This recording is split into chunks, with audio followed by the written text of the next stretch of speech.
Thanks, Sam. So,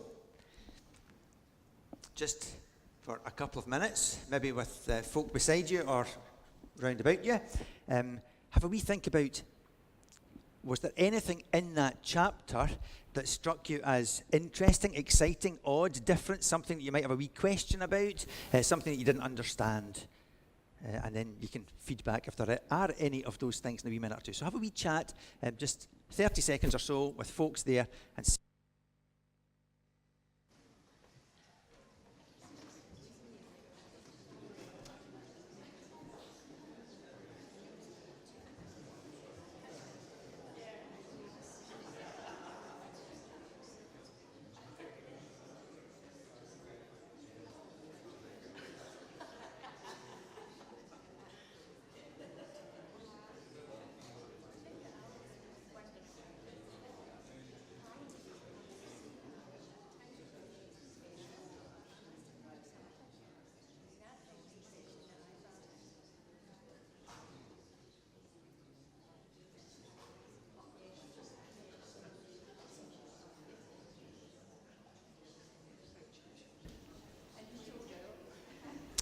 Okay, so it seems as if there's stuff there, or maybe you were just talking about lunch, I'm not entirely sure. So, is there anything that struck anybody as odd, interesting, exciting, questions? It always strikes me how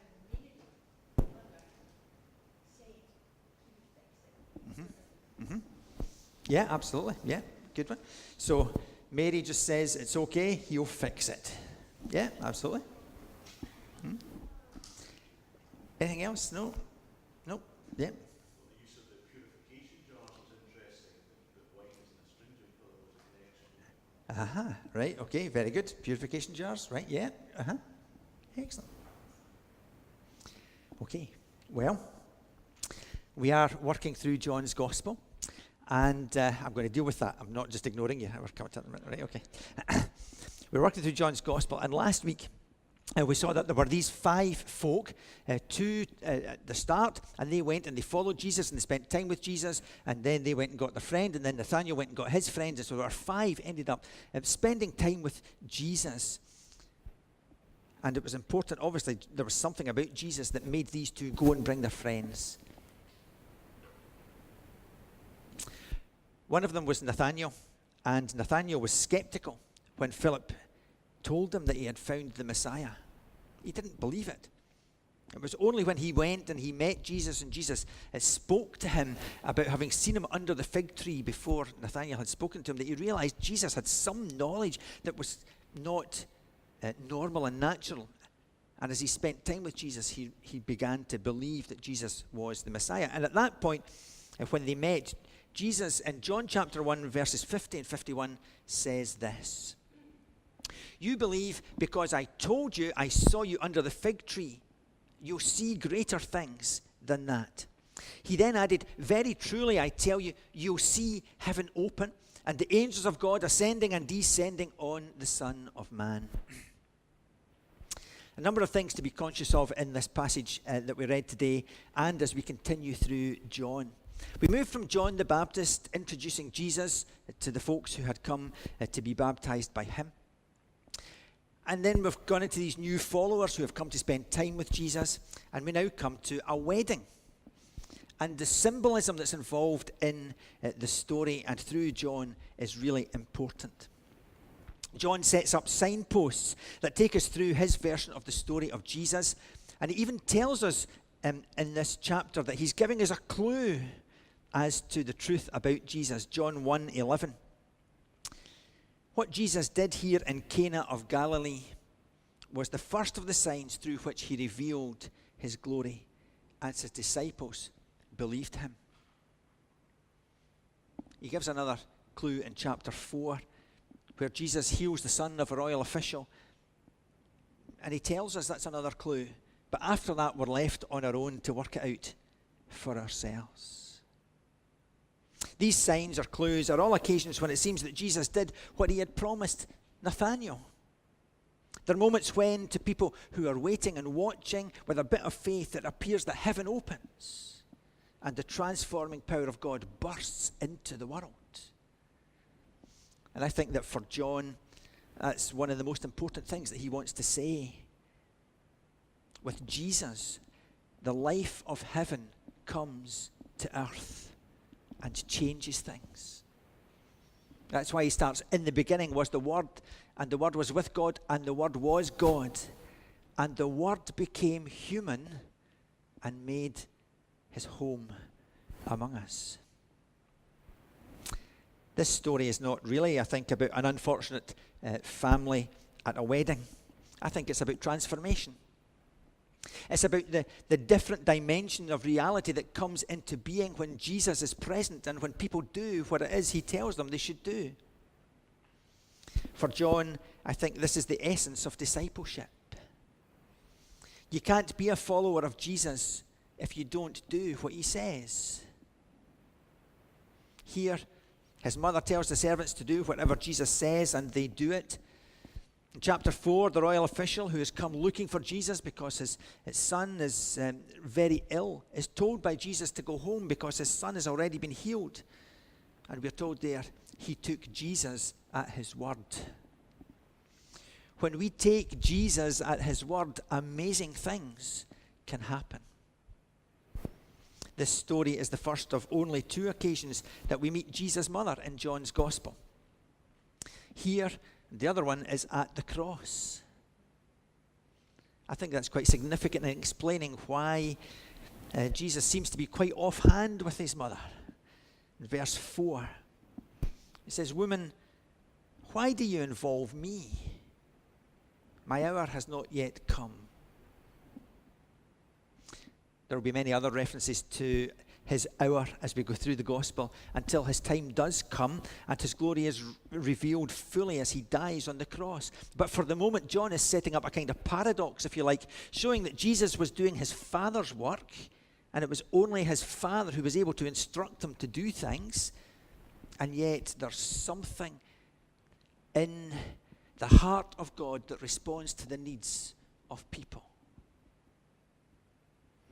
The cross for John is the ultimate moment when heaven and earth meet. That's when it takes faith to see the glory hidden in the shame. The creative Word who was in the beginning, present and dying as a human being. So John places Mary at the beginning and at the end of the revelation of the glory of Jesus. Nobody mentioned it, but do you think there might be some significance in the fact that John starts the story in verse 1, "On the 3rd day, a wedding took place at Cana in Galilee." The 3rd day, that kind of rings a bell somewhere. I'm sure I've heard something like that, a story of like supernatural transformation that happens on the 3rd day. On the 3rd day, water was turned to wine.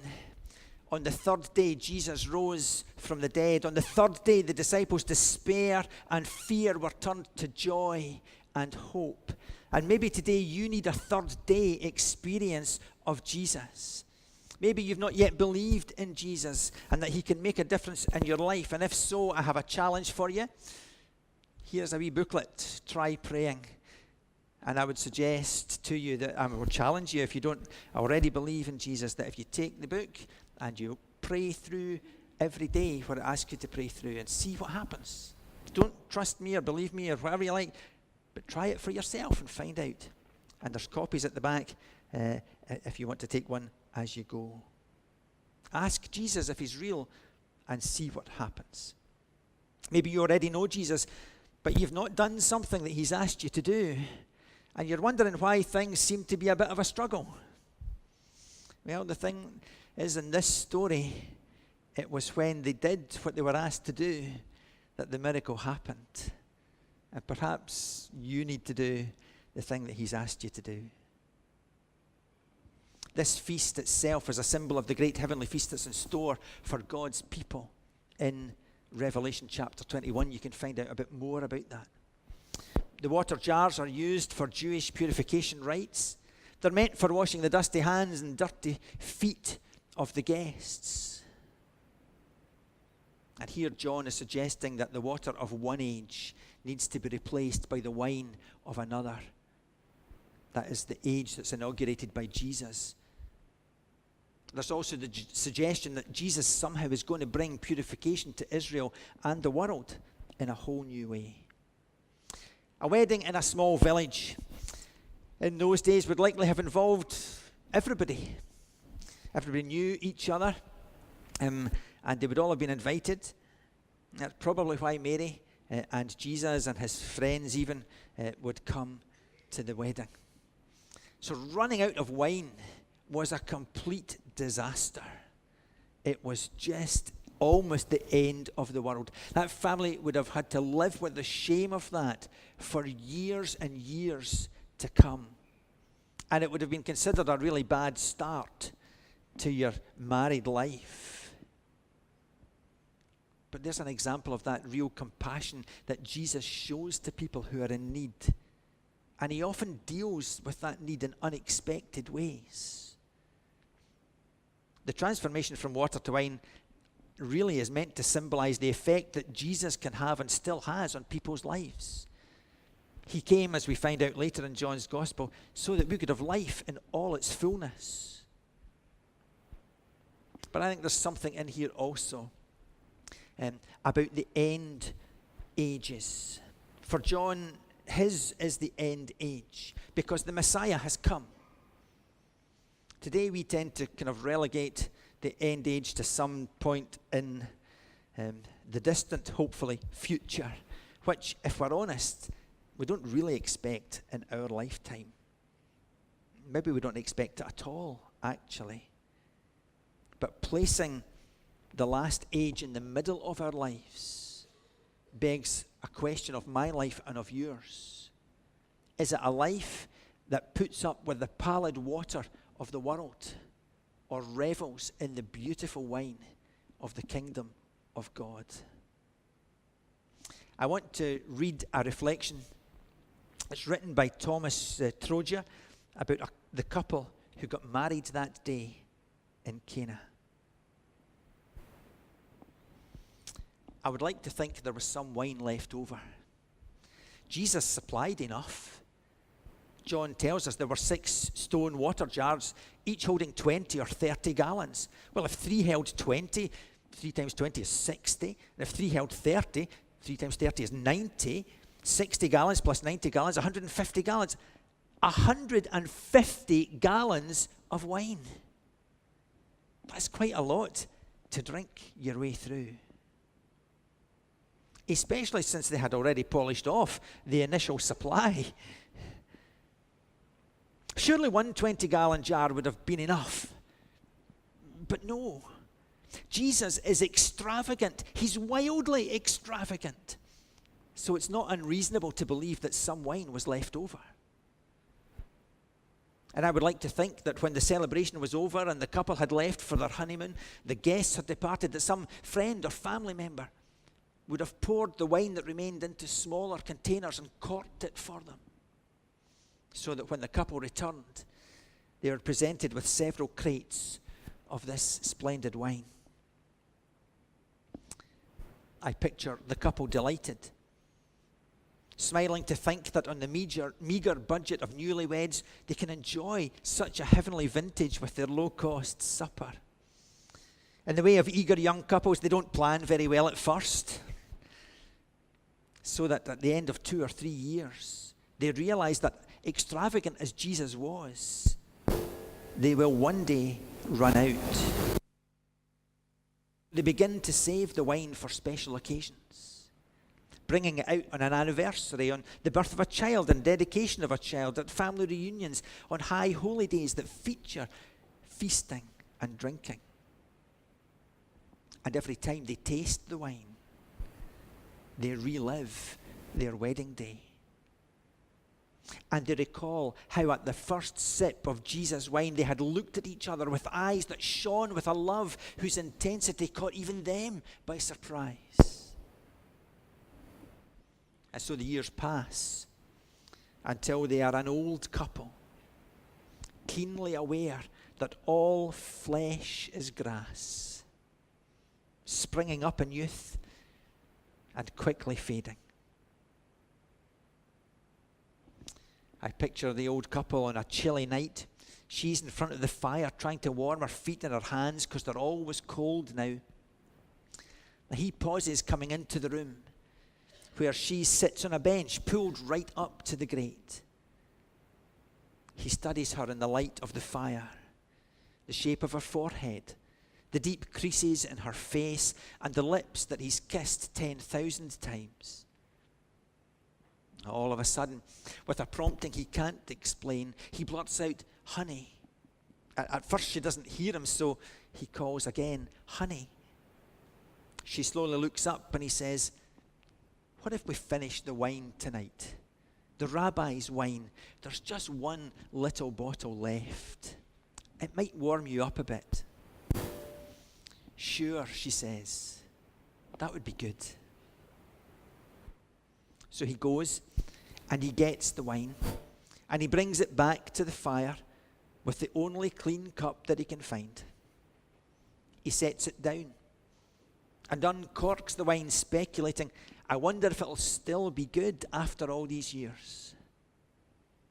"Always has been," she said. "The rabbi's wine's never gone bad. It's as amazing as the way he provided it." The husband pours the first serving and hands his wife the chalice. She sips and hands it to him, and they look at each other and nod their agreement. The wine is as good as the day they were married. They drink very slowly, and as they drink, they start to tell stories. She says, "I remember when Sarah was born, you'd have thought nobody had ever been a father before, the way you carried on, calling in the whole neighbourhood. They drank a whole crate of the wine, as if it was our wedding all over again." "Ha! Well, you did just the same when Benjamin and Rebecca brought home our first grandchild." "I did, didn't I? Yeah." Those were such good times. Good enough to want them never to stop. He pours some more wine, and they each take a sip, and he stirs the fire, and they sit absorbed in the flame. She sees him out of the corner of her eye and notices he's trying to hold back tears, and she knows what he's thinking. He's remembering when their third child died, been terribly sick, tried everything, but he died anyway. And all she could pray for weeks on end was, "My God, why have you forsaken us?" They were both distraught, and God didn't seem to answer. They didn't know what to do but to blame the other one. And one evening he came home and she had the supper ready, and they set things out on the table without saying a single word. They were simply going through the motions that had become rituals of habit, the only thing holding them together day by day now. And when they sat down, they realized that she hadn't brought water from the well, and he hadn't brought wine on the way home. So he got up and he found one of the bottles of wine from their wedding. Might as well open it now. There's no sense in saving it for special occasions anymore. So he opened it, and he poured some wine for each of them. And when the wine touched their lips, they tasted grace in their heart. And they broke down and they sobbed together. The grief of their loss never went away. How could it? But the strength to carry that grief together, that was what the wine of Jesus gave them. And now, sitting in front of the fire, he turned to look at her, and hearing him move, she turned towards him, and they look at each other, and she takes his hand and says, I know.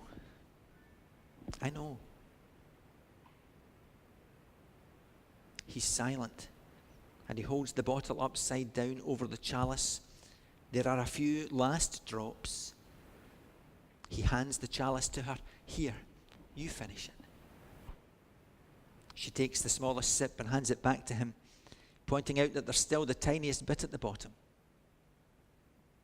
He puts the brim to his lips, and he throws back his head, holding the chalice straight over him, and slowly brings it down and holds it between them.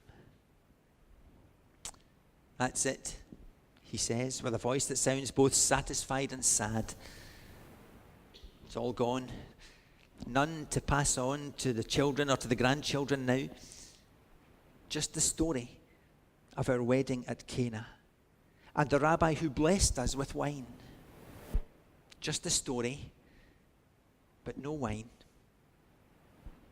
Not to worry, responds his wife, not to worry. As long as people come to his table, there'll be more. You see, that's the thing with Jesus. Just when you think you've got him pegged, there's more. More grace, more compassion, more mercy, unexpected solutions to problems, and an abundance of life.